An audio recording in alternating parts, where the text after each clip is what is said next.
Welcome to the Fund2000.com Real Estate Podcast. My name is Chuck Ham, and today we're going to talk about homelessness.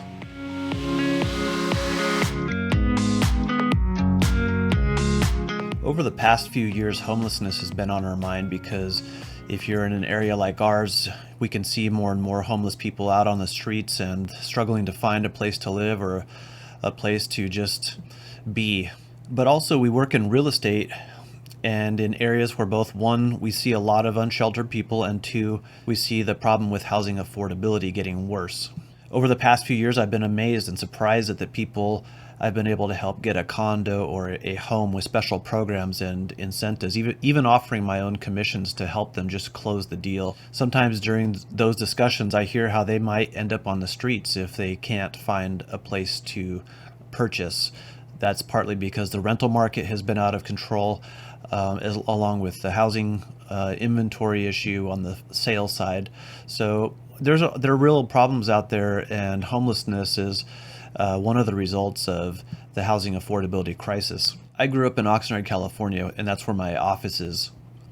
In Oxnard, we have a huge homelessness problem. It's not far from Los Angeles and Ventura, which are also urban areas. Oxnard, being near the beach, has beautiful weather, so it ends up being a great place. Whether you're unsheltered or not, it's a nice place to live, but all these conditions make it a hub or a gathering place for unsheltered people, similar to Los Angeles and San Francisco, where the homeless problem has exploded. All of this has caused me to think, as real estate professionals, don't we have some kind of a duty to improve access to affordable housing? I think we do. So this year, we're going to talk more about homelessness and some of the things that we're doing about it, some of the things that we're observing, and we also want to try to help the unsheltered people that we see and we're able to talk to tell their stories. My wife, who is also a Sold2000.com real estate agent with me, has been helping me with some video projects in documenting the homelessness problem. Last year, we did a couple of video projects in support of a political candidate. He ran for city council. His name is Doug Partello, and he is also a homeless advocate. And he took us around to some of the different encampments and introduced us to a few different people. And in that process, we've been able to get to know them and become familiar with some of their problems. And one of our observations is that not all of them are the stereotypical unsheltered person. They're not all the stereotypical mental health issue. They're not all addicts. They're not all alcoholics. There is a percentage of them who could and probably should be sheltered. They are to some extent the victim of just bad circumstances, and given the proper help, they probably would be sheltered. And part of this observation has been the failure of government and existing policy and existing funding that's out there for the unsheltered people. And we want to help tell that story because it shows a couple of things, I think. One is that we as individuals, even if we might not feel qualified, probably could help some unsheltered people. Also, it helps us to see that we don't really need to throw more money at the problem. We need to give them solutions that they can actually use.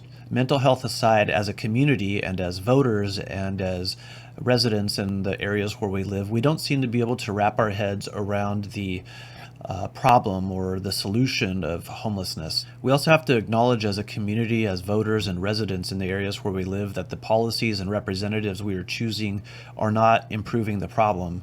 Again, we can't just keep throwing money at the problem without the correct solutions. And really, I think what we're on the hunt for is some solutions that actually do something to resolve the problems.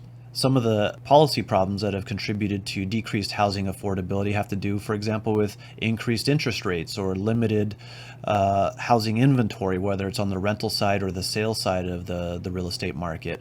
All these things have been just multiplying over the past few years. When my friends ask me about how the market is, if you're a buyer, it's tough. Well, if you're a homeless person trying to get back into housing, it's even tougher because the policies don't really work in your favor if you don't have your ducks in a row to get housing. For example, if you want to rent an apartment or rent a room or a house and you have bad credit, good luck. If you are a buyer and you're trying to, even if you have good credit, if you're a buyer and you're trying to get a loan to buy a property, you have not only the problem with, getting a mortgage loan in today's highly regulated mortgage loan environment where you have to produce all kinds of documents to get a good interest rate. You also have increased interest rates. So all these factors, they just ripple throughout the housing market. And if they had a difficult time before getting into housing, it's exponentially more difficult now. So the people we've documented and the people that we want to show you from our experience, these are the people that aren't the mental health cases. These are people who aren't drug abusers or alcoholics. These are people who simply just had bad luck, or they probably could have housing if the policies worked properly for them. So with that in mind, we'll show you some of the highlights from videos that we've taken from last year. We'll show you a little bit from Lloyd and a little bit from Tina. And these are good people. We saw where they live. We were able to talk to them and get familiar with their problems. And hopefully some of the video clips that we can show you today and throughout the year can show you what their stories are all about and maybe give us some ideas about how we can help. And if you'd like to watch this in video, go to our YouTube channel, which is youtube.com/fund2000.com. I don't know if that's / or /, but it's whatever the kind of slash is we use, youtube.com/fund2000, or you can just do a search in YouTube for the fund2000.com real estate podcast. You can just sit down where you're comfortable inside there. The stool? Right. Parking on the stool. Nice that you do that. Oh, there you go. Yeah, that's perfect.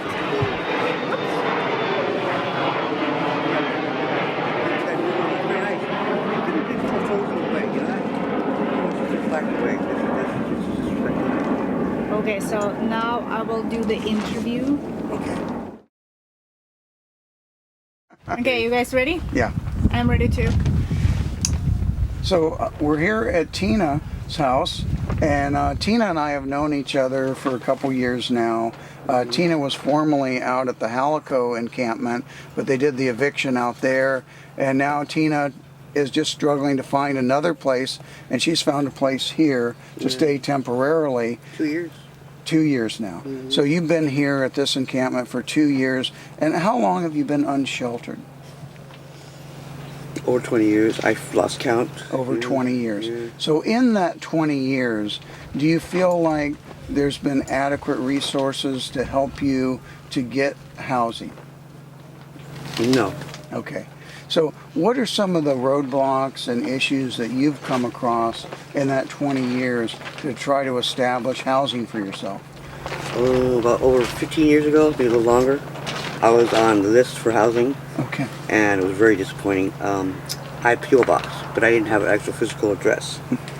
And when the letter came in, I'm all jazzed, what have you, I go down to the city office, and they told me, well, I don't actually have a place to live, but I had a mailing address. They sent me an approval letter, you know, and they go, well, it's already been deleted from erased from the computers, what have you. I said, well, I want to see the supervisor or whomever's in charge. And it was, long story short, it was squashed, and I never get my housing. So Tina, please speak to us today about just how difficult it is to live without access to water, without access to a toilet, without trash removal, just some of the basic human needs that every human needs. Are you finding that there's been many resources to help out with just those fundamental basic human needs? On our own, we group up and try to notify people.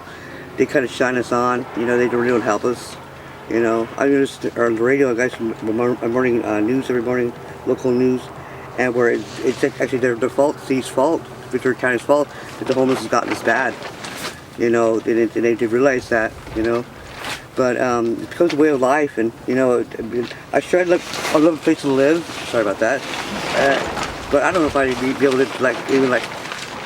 be able to live indoors anymore. You know what I'm saying? So you just get accustomed. Hold on. It's a way of life. Actually, a way of life. I just want to. Yeah, that's our thing. I need to mix it up. That's. Every time it's day, the wind hits for about 2 hours, and it stops. crazy. What do you feel like can help? Me? Wow. I don't know.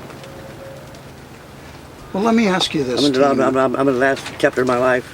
I'll be Uh-huh. 60 coming in another 6 months. Right. And I'm just like real, not doing too well, but getting older. Yes. I've been robbed of life. You know? So the city of Oxnard is planning a $40 million solution center in downtown Oxnard. It'll have 110 temporary emergency beds and a semi-dormitory style accommodation. And how do you feel about that, entering into something of that nature? Well, I mean, and how long? I mean, depends on how long be out there. It would depend what they expect of me, what have you. Because I live my own life, and I have my dog, and I'm not giving up my dog for anything, no matter what. Okay. So if it's only 6 months or if it's only a year, and then we know the Section 8 housing, the waiting list is several years, so that's a very temporary offering. But how do you feel about staying for 6 months or a year in semi-dormitory style sleeping accommodations? Pictures they can handle me, and I'm not a bad person. But I mean, it's like I like my space, I stay with myself. I stay with myself a lot, more than it's actually healthy for me. But I don't know. So how do you feel about this model? How about a tiny home village, maybe not just all tough sheds lined up together, but one that has different options, different levels of accommodation. Like we have a state park system that offers places to camp out overnight. They can put up their tent. There's access with Wi-Fi, electrical, plumbing. You can bring your RV, and then they can have structures like the tiny home, temporary tiny home shelters as well. And so it's a village basically, but it has different levels of accommodation. I know there's some people that aren't ready to even go into a tent. Maybe they have mental health issues, or they feel claustrophobic and things. What do you feel about that type of model? That's all right, yeah. Is that something that you'd be open to? Who's running it, Uh-huh. It knows how, their attitude. Because people are just average people, and you're just your cap hosts, they speak, Yes. and they just try to be like holier than thou. Uh-huh. Or it's just security, right? Well, it's kind of like a trial thing, Because I gotta say, oh, it's good to go, and you go in there and have problems with somebody, and it's like, and I just quickly just excuse myself and stuff like that. So it's my language. I'm very motivated, but people, I'm very blunt. I'm old school, real old school, and I'm very blunt. And I don't mean to hurt anybody's feelings. A lot of times the people just take it the wrong way. It's like, you like to school people. Back when I was growing up, people schooled me. I respected it, It's like it being going to school, And people just said, I don't belong here. Not here, but I mean, like in this era. I have a question. Do you think that the actual problem is that, like, the city has money, but they don't understand actually the needs of homeless? Like, because they have place for you to go, but you will not go there for whatever reason. I've got shelters before, I mean, like the winter shelters, and that's a good and well. You come and you go, but I just want my own space, my own things, my dog. My just come and go as I need to go. I don't really go anywhere hardly. I'm on a bike and trailer. There's my baby right there. That's Trooper. Oh, we saw him earlier. So Tina, Just wait. Hey, my baby, come up. Need some water. Yeah, I just got some rabies shots. Petco paid for him. Got him groomed. He's There a was boy. a cat there. I saw the cat there. He was talking about 20 or 30 of them. You want the cats? is that your cat or just one visiting? So when we had the big dumpster from the trash company bring the big, roll-off dumpster, and we filled that up, it was actually you folks that helped work with me hand in hand to solve the trash issue, and really cleaned up Halico a lot, didn't we? Yeah. I remember Halico when it was actually the whole facility was there. I knew the owners, and it was like I've been waiting for since 1969. I stepped foot on that beach out there. So that one evening, it was like 47 years of my life was there. Sad, piece of change, but what kills me is like I can't do what I normally used to do, you know. Yeah. And I'm trying to like put that in my head, and I mean it's probably been my last year out here. Yeah. You know, I have to accept that. And I don't want that to be your last years. I No, want you to I mean, have a as far safe place. As far as it's not struggle, but cutting my own wood and Yes. getting all that stuff I need out Right. of here. You know, it's like I'm physically not capable anymore. Right. And that's a big pill to swallow. Yes. I have a lot of pride, you know? Yeah. A lot of pride, and Yeah. it sucks. You have a lot to give. You've lived a lot of years. You've known a lot and seen a lot, and you have a lot to share. And I just think that we need to recognize the human value of every person. I want to have, you know, before I pass away, you know, I want to have a purpose. I feel like I have a purpose, Yes. a purpose, a motivation. So because I'm like stagnant, you know, it's like, and it's like I'm just existing, and I've gotten really depressed, you know. I thought I set myself back for a while because things were getting weird, you know, and I realized that it's not me, it's just times, and I'm not gonna change. I'm a dinosaur, you know. Plug it in, push power. I can't do nothing. I can't computer-wise. I'm okay with that.